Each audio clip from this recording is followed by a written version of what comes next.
Three strikes and still beating. I am AK Tyagaraja. Then they wheeled me into the Cath Lab. I had no idea what it was.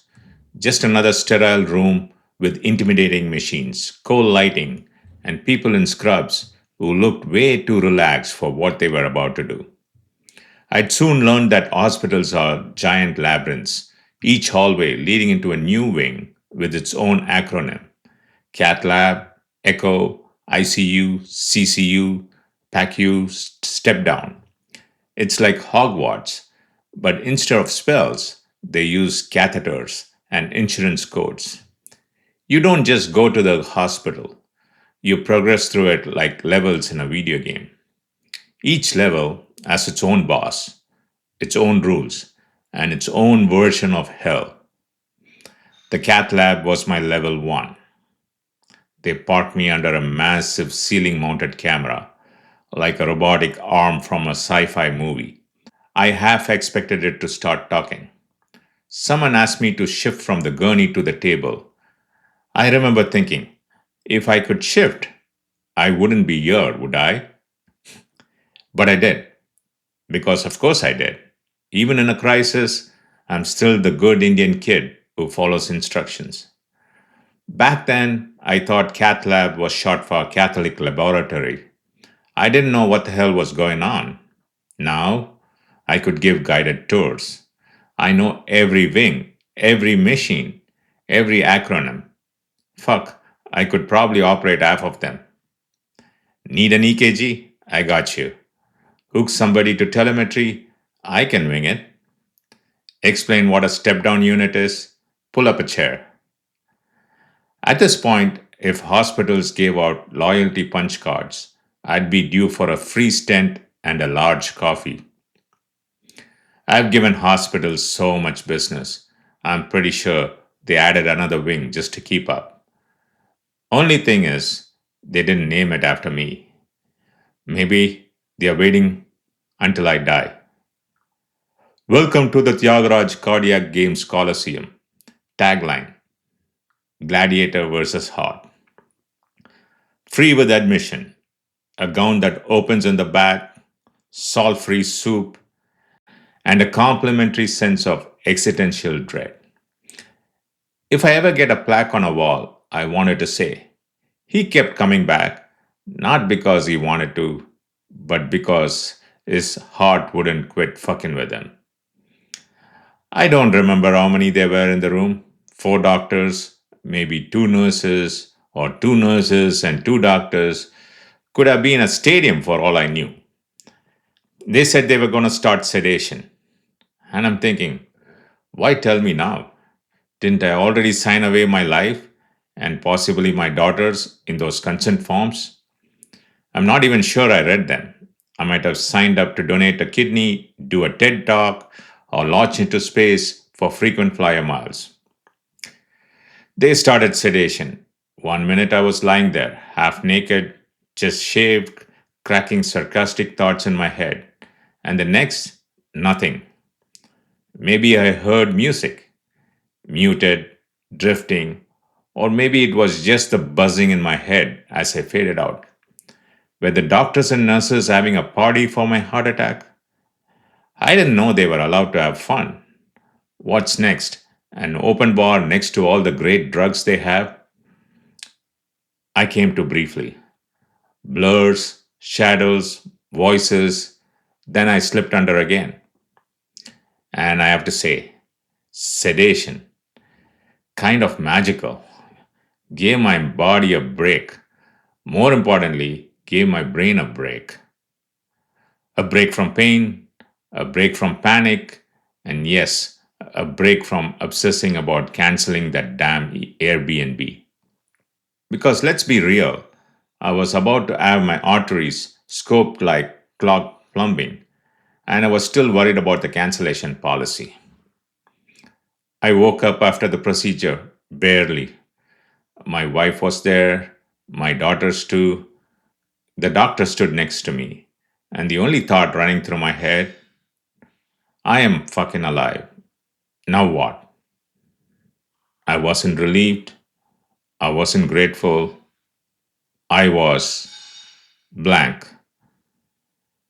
Coming from a family where heart disease is as common as birthmarks, you would think I'd be prepared. Nope, no roadmap, no checklist, just a heart that had failed me once and now had a stent in it, like a paperclip jammed into a dying fax machine. I had survived the big moment, but recovery, that was the long, unglamorous sequel no one talks about. I must have said, let's not tell anyone, we'll manage on our own. While I was still in the hospital, my wife told me, calmly, like it was no big deal, that she'd already reached out. Neighbors, friends, a couple of folks from our community, people stepped up, brought meals, helped with childcare, took things off her plate without asking. And honestly, I was relieved. Relieved she didn't listen to me. Relieved she had the sense to ask for help when I didn't. In that hospital bed, I realized how stupid my we got this act was. She carried the weight I refused to share, and I love her for that. She knew better. She always knows better. Honestly, can't remember if I hugged my family or high fived them. Everything felt floaty, like I was watching it from behind a screen. Through the brain fog, I looked at my daughters and saw it all: joy, concern, sadness, excitement, blended together like brushstrokes in motion. As a dad, I couldn't help but think, why did they have to go through this? I wanted to cry, but I didn't. Growing up as an Indian male, crying wasn't cool. And frankly, I am glad I couldn't, because my daughters thought I was strong. I wasn't, but let them think that.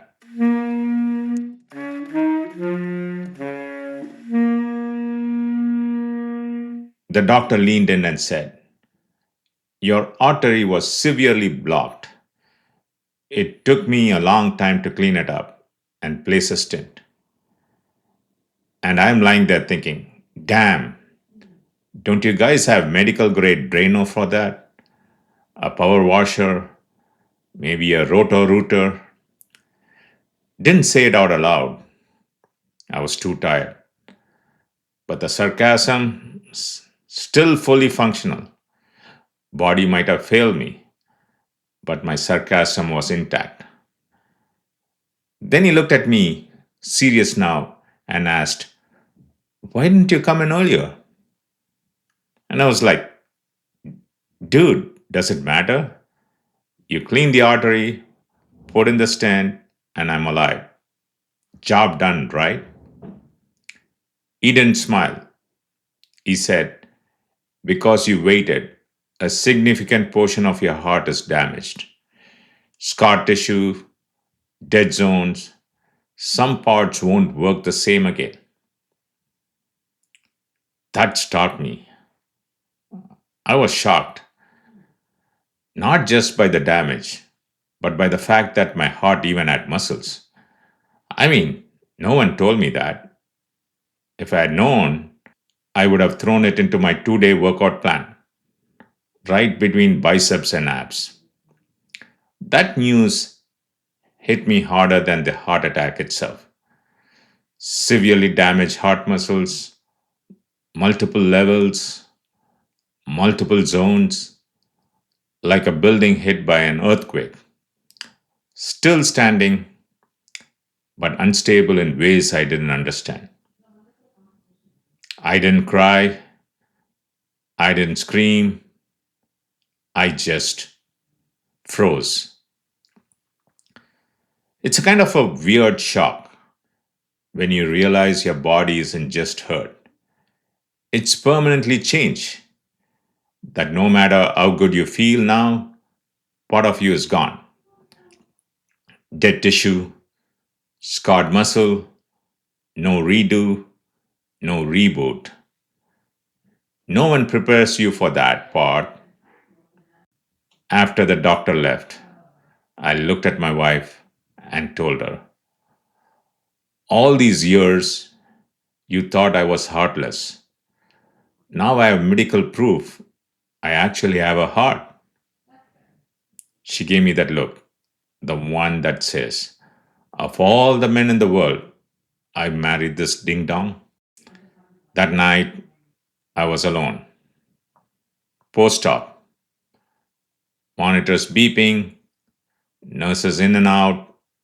I drifted between sleep and wakefulness, between relief and fear.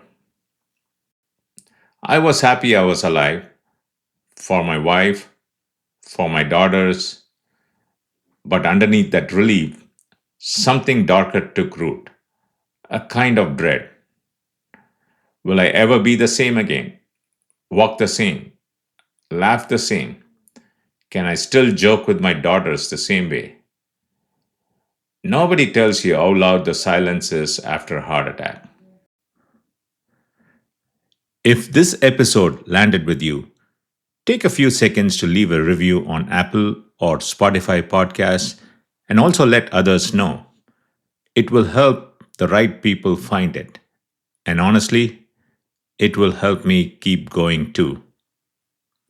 That's the episode. Beaten by life, still beating.